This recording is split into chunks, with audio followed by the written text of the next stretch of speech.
ธุเด้อพระเจ้าสังสิทธิ์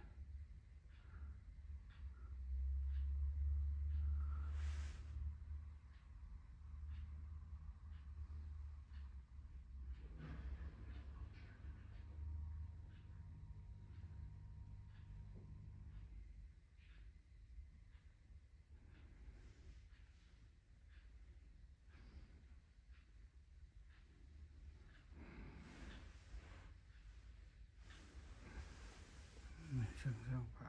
พุทธมาสาธุคำคูณพุทธศาสนา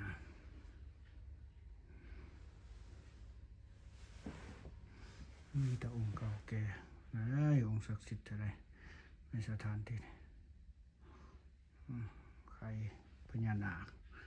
มันพญานาค